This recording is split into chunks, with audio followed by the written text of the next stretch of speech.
As we start the new decade and a new year, which areas of our economy will really heat up besides now legal marijuana, and where is the room for improvement? Caitlin Pearson talked to development teams from both the River City and Peoria region for business and economic keys to success. Following local economic trends can be a bit like riding a roller coaster. One day a round of layoffs followed by a big investment announcement. But those involved in long-term economic development for our region say this is normal and that Central Illinois has a history of resilience. Looking back at 2019, Chris Setti, the CEO of the Greater Peoria Economic Development Council, says the foundation of Central Illinois' economy, manufacturing, saw ups and downs.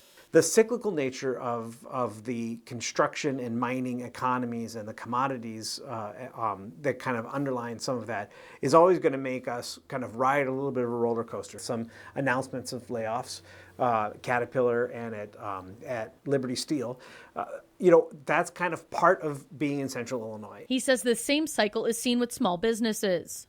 That's the nature of small business. I don't think it's endemic to this to the region. But for each closed sign in 2020, Deborah Rattler with the city of Peoria says we see large investments, such as OSF's ministry headquarters moving downtown. The bodies that are going to be downtown and what that will start to fuel in terms of, I think, businesses having a vision of the future that is growing as opposed to maybe a little more stale, which we've seen in the last few years.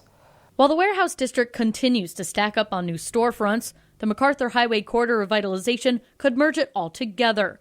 With millions of dollars in renovations, landscaping, and construction planned, it has a goal of bringing life to the south side of the River City. Our intention to support investment, but also of a budget that has committed funding to support the future of that corridor to be a much more robust place. And I think part of that readiness is because we primed the neighborhood next door.